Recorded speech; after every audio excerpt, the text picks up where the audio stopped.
is kind of what underpins the success of the modern corporation, the modern marketing corporation.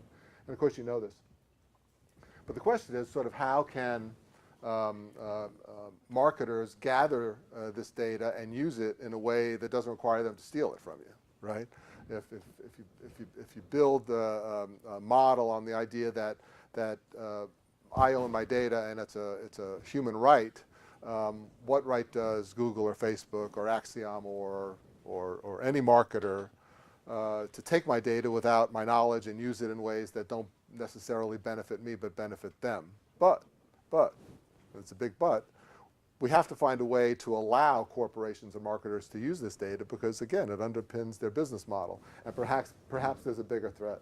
So in apologies to Thomas Paine, if he were alive now, his famous quote about religion might look more like this, that of all the tyrannies that affect mankind, the tyranny of data-driven marketing is the worst. Every other species of tyranny is limited to the world we live in, but this attempts to stride beyond and seeks to pursue us while we shop online. And certainly you've seen studies about the deterioration of religious observance in American society, and a lot of it has to do with our new religion, which is our embrace of digital worlds, of social media. So if he were alive, I think he might be kind of thinking like this. Maybe not. The traditional view of data marketing has been this, that corporations are sort of nefarious villains, that they are almost comic book villains, and that they're gathering our data and using it improperly. And I must admit, I subscribe to this kind of point of view, despite the fact that I come from this. I come from this, and I sort of didn't think what was happening was right. And of course, there's a lot of evidence for this, right? I mean, we know about Google and Facebook and kind of what they're vacuuming up. I mean, Facebook is changing the nature of targeted marketing. I mean, almost overnight. I mean, every week they become more sophisticated in their ability to deliver audiences with great precision. And they make a lot of money doing it. I mean, 70% of all online advertising flows through those two platforms. So we know about Google and Facebook. We know about the problems YouTube is having. But we talk less about, of course, the Axioms of the world and the dozen other entities like that are gathering our data and putting together massive dossiers, millions of data files with 1,500 data points each on each one of us based on both our online and offline activity. All of that feels very creepy to me. It feels very villainish to me. But I would like to kind of raise the possibility that instead of villains, marketers really are flawed superheroes. And they are, with our guidance, with our help, that they can kind of help protect us from larger evils. It's like the Green Hornet, the signet ring that the Green Hornet wore. It protected him so he could do good things. And data gathering is sort of the signet ring, the magic ring of marketers. They need this protection of data in order to function properly in society.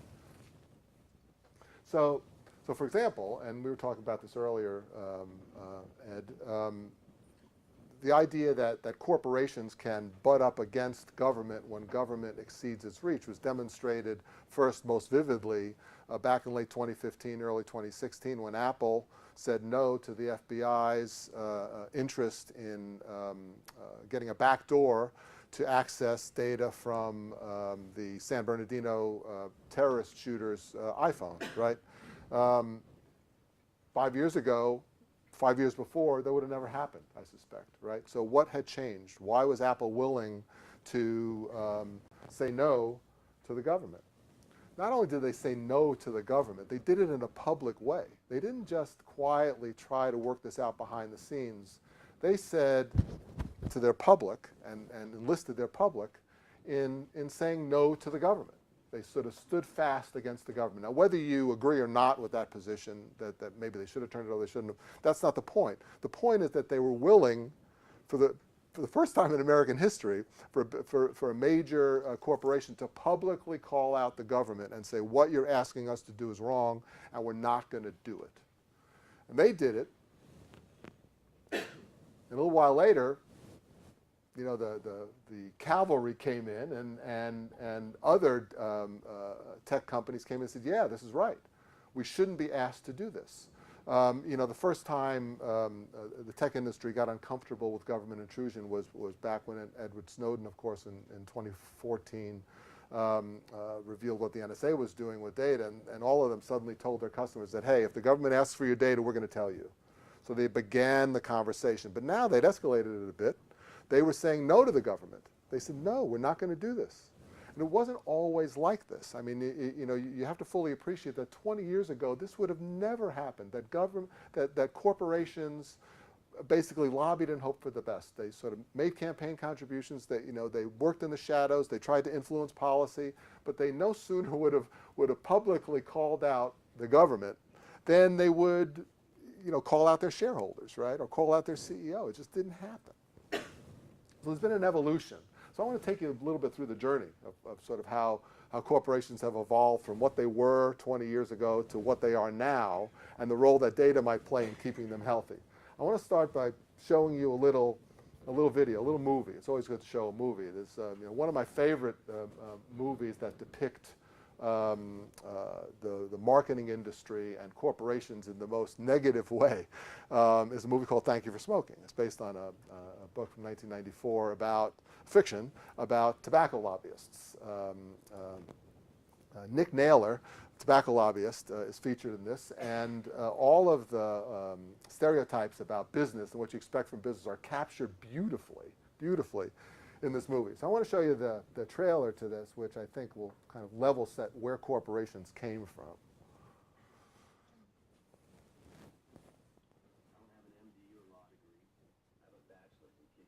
Best I can do on the volume, sorry.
Would big tobacco profit off of the loss of this young man?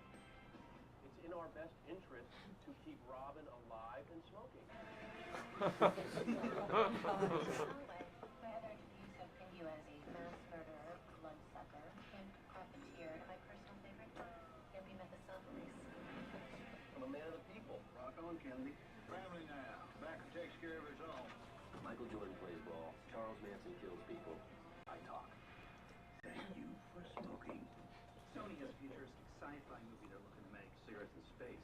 It's the final frontier. But wouldn't they blow up in an all-oxygen environment? Probably. But it's an easy fix. One line of dialogue. Thank God we invented the, whatever device.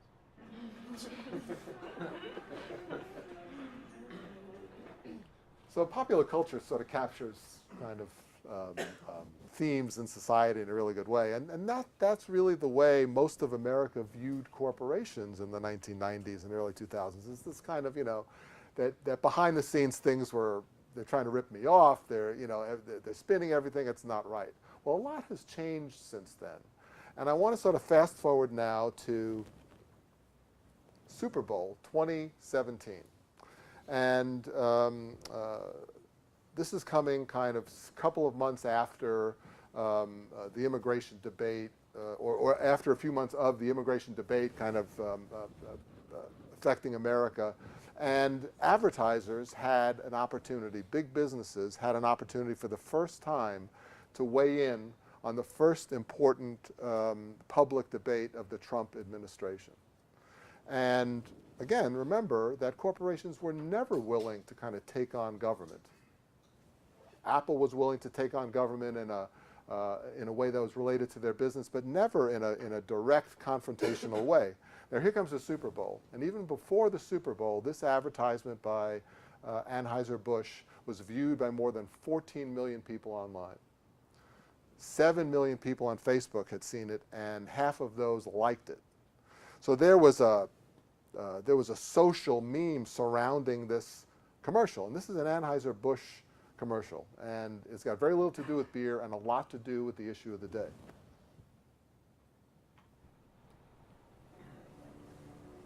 You don't look like you're from around here.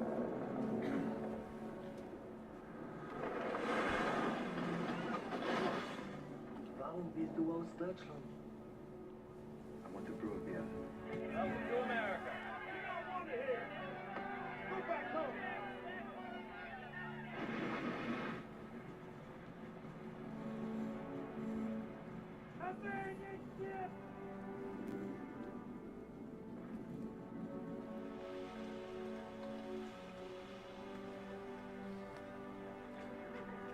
Welcome to St. Louis, son. Beer for my pen, please. Thank you. Next time, this is the beer we drink. Never had Anheuser. Dolphus Busch.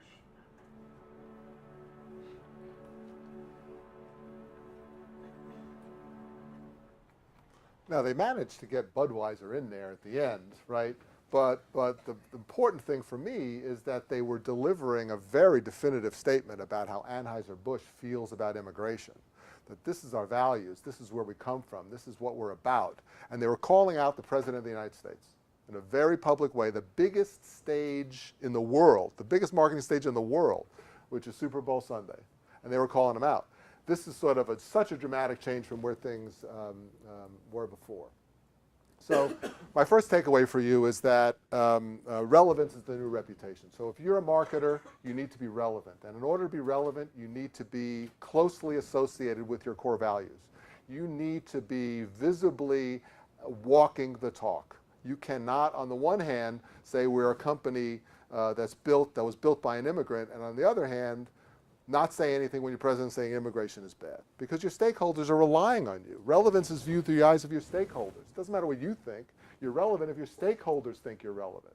So your core values are much more visible.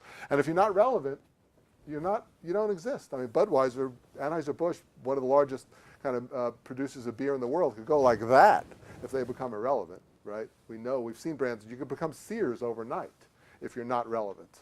So this is a very important issue for marketers now and for corporations. They're thinking about it a lot.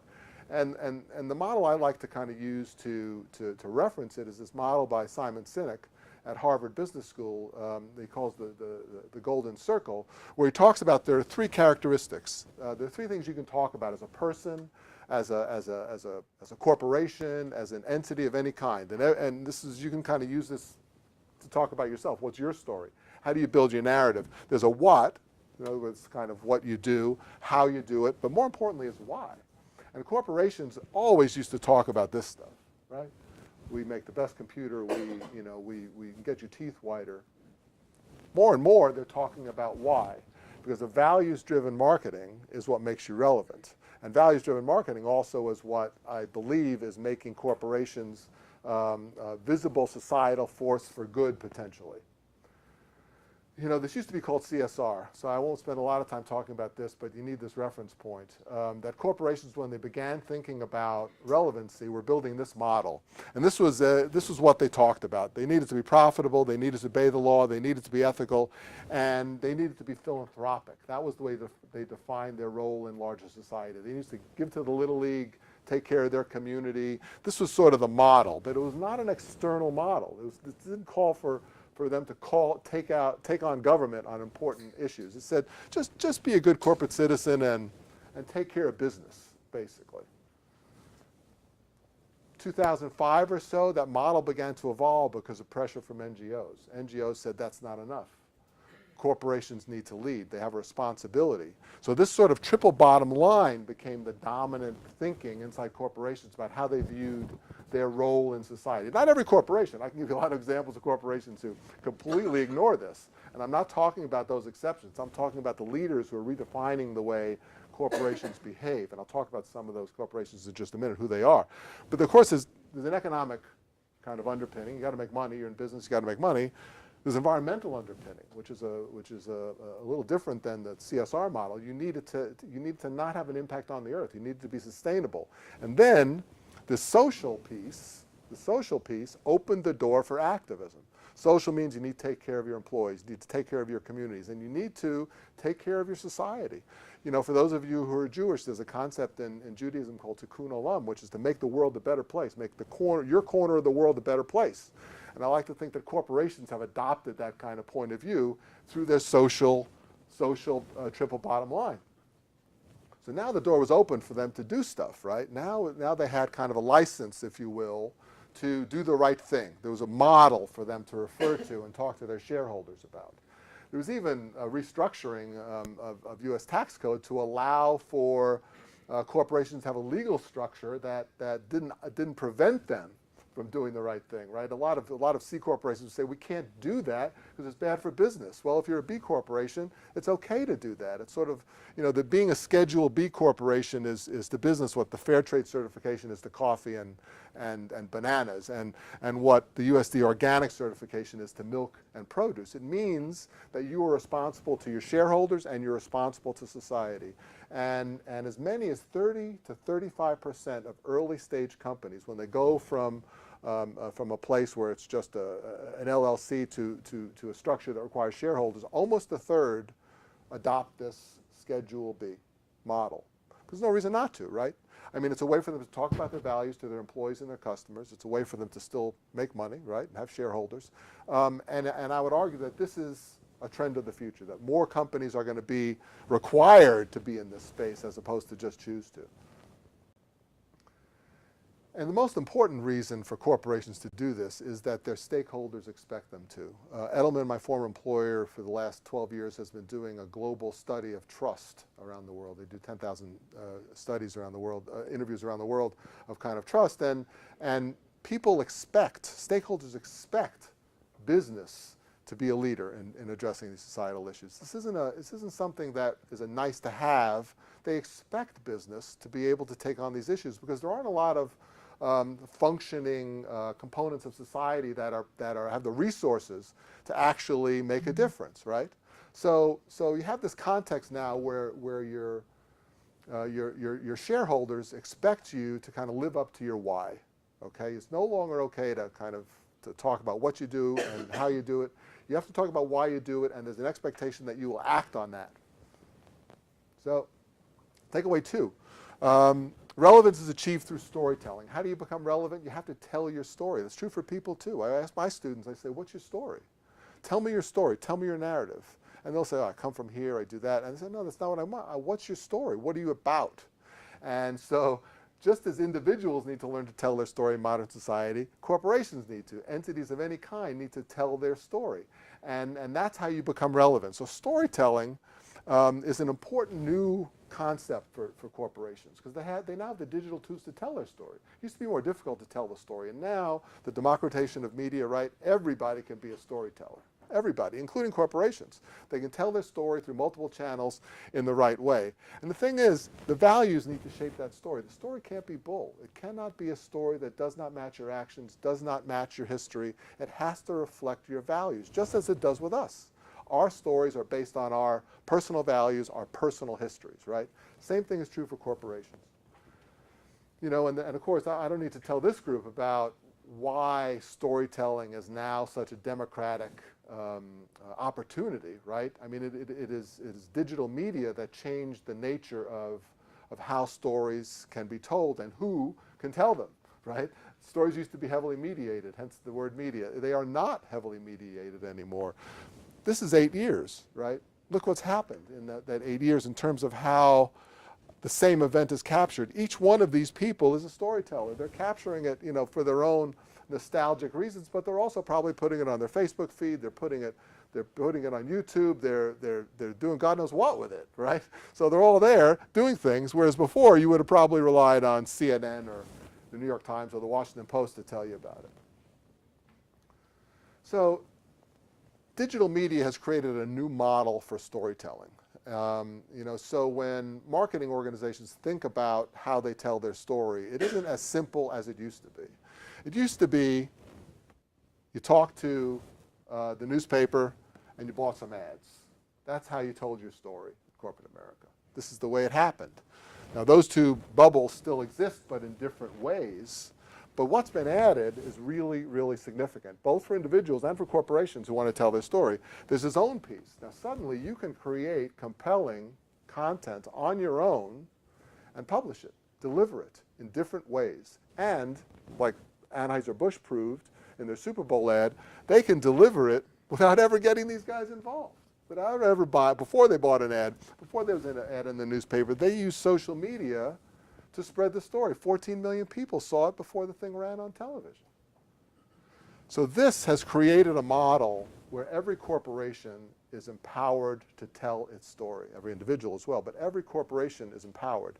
And they now have a way, they no longer can sort of say, well, I can't really take those kinds of issues on. Their values now have to be transparent because they have the means to deliver their values to the larger community. So I go back to the original question I asked, is can corporations protect us from US government tyranny? And the bigger question is, are they willing to, right? Are they willing to? Fast forward, early days of the Trump administration. This is the answer to these questions, by the way, about to answer those questions. It's mid-December. Donald Trump has just met with Kanye West that morning. And to take on the star power of Kanye West, he brought in every senior tech executive to Trump Tower to have a meeting about technology policy. They're all there, every one of them. Every one of them is in that room. It's a remarkable moment, a remarkable picture of business acting in a traditional way. This is the way business always acted. The president said, hey, you want to have a meeting? They came and they showed up. They sat at the table very politely with their hands crossed. That's what they did. So this was, oh my God, what's happening here? There's this kind of embrace of this new administration in a way that I thought was disingenuous from the kind of the developments I saw in business. But it didn't take long. It didn't take long for the honeymoon to end, right? So Donald Trump, early in his administration, signs this travel ban. Everyone is criticizing it, including almost minutes after this travel ban is announced. Howard Schultz is out there saying, this is just not right. This isn't America. And we're going to hire 10,000 refugees in our stores around the world from Syria because this is a tangible way we can show that we don't agree with this. And originally everyone said it's Howard Schultz, right? I mean, he's always been kind of out there on these issues. He's sort of left-leaning. He was a supporter of Hillary Clinton. What do you expect from Howard Schultz? And there was a large surge of anti-Starbucks sentiment on social media that was overwhelmed just as quickly by pro-Starbucks sentiment. So these hashtags, the original boycott Starbucks was overwhelmed by the buy Starbucks. But because Starbucks constituencies, their stakeholders, embraced the fact that Starbucks was living up to its values. Okay, so this is an important moment. Starbucks was out there by itself. But then the cavalry rode in. And there weren't, you could not issue press releases fast enough if you were an American corporation condemning this travel ban. Everyone, I mean, all of those people who were in the room with Donald Trump were suddenly saying this is wrong. They were calling out the president on his first major policy initiative just a month after they sat at that table with their hands folded and said, yeah, we're gonna work with you. They were stating their values. They were living their values. They were telling stories around their values. Tim Cook told a great story about Steve Jobs. I'm forgetting Steve Jobs' name. Being the son of a Syrian immigrant. He said he was the son of a Syrian immigrant. If this travel ban had existed when this guy was coming up, we wouldn't have Apple. He said, how can this be? How can this be America? So this was a sort of a fantastic moment where even the Koch brothers, right? The most conservative voice of corporate America. You got Howard Schultz on one side, the Koch brothers on the other. Even they said the immigration ban was wrong. And if people in Washington kind of were paying attention, people in Congress were paying, if Ryan were paying attention, he would have seen this as an early precursor for all of the policy problems that the Republicans are now having with the right wing of the Republican Party, because these are early days, and the Koch brothers, who are the spiritual leaders of that wing, said, no, this is not right. So takeaway 3. Your actions must be consistent with your core values. Otherwise, you're going to be punished. Your employees and your customers are going to stomp you into the ground if you're not consistent. You become irrelevant very, very quickly. So this empowerment forms the basis of what I would describe as a corporate social contract. So corporations are obligated, I believe, to live their values and represent kind of the better interests of America, if you're that kind of corporation, if your values and your history support that idea. So this is where the data comes in, okay? So these corporations who are now kind of relying on to, in our social contract, to represent the better interests of American society need to make money. And the way they make money is through data. And I believe we need to be kind of thoughtful about how we regulate their ability to gather data and use it in their businesses, and not hurt their ability to play this larger role in society. So I want to sort of present a quick kind of blackboard model of a sustainable data platform. In the early days when the decisions were made by the big holding companies and the big marketers about how to gather online data, I was there kind of at those early discussions in the holding companies back in the day, and there was no consideration given to the possibility that we could be transparent and do this in the right way. It was easier to do it in a surreptitious way. Much easier to do it in a surreptitious way. So that's the way it went. But I always believe that that's not a sustainable model. It's a two-legged stool. Marketers always say, I need data to be actionable and accessible. I need to be able to get it when I want it, and I need to be able to do something with it. Those are the two requirements of good data. What's good data? It's actionable and accessible. Well, you know, you're sitting on that, you're going to fall on your face over time. And that's essentially what's been happening these recent years, all these criticisms about privacy, lack of control. This is because this stool is not sturdy. It won't hold up. It's not sustainable. So you add a third leg, right? And the third leg is ethically gathered data. And the model might be similar to the model used in the food industry. There's two kinds of chicken breasts you can buy. You can buy those big 5-pound chicken breasts that have hormones and antibiotics and are raised in small cages so they get really big. Or you can buy an ethically raised chicken breast that's sort of different. It's smaller, and you know, you eat both of them, so they're both for your benefit, but there's two ways to do it. And which one is more sustainable? I would argue the latter. So if the marketing industry wants to have a sustainable platform on which to gather data, it needs to be ethically gathered. And I mean, during the Q&A, I can talk about my ideas about what that means, but they need to be visible in stating we're ethically gathering your data. There's an obligation for corporations, if they don't want to be viewed as this in the future, which weakens their ability to act on our behalf in society, which weakens their ability to be that, they have to solve this data problem. They cannot continue to ignore it. They need to adopt a standard that allows them to say we are ethically gathering your data. It's a burden that should not fall on regulators. I think the burden falls largely on marketers and companies that rely on data. They can't say don't regulate me. What they have to do is they have to actively figure out the proper platform that defines them as superheroes versus nefarious guys. So I think that we'll ultimately end up in this place, that marketers and for the good of society, we need to view marketers and the way they use data in this light as a flawed superhero as opposed to a bad guy. That's what I got for you. Thank you very much for your attention. I appreciate it.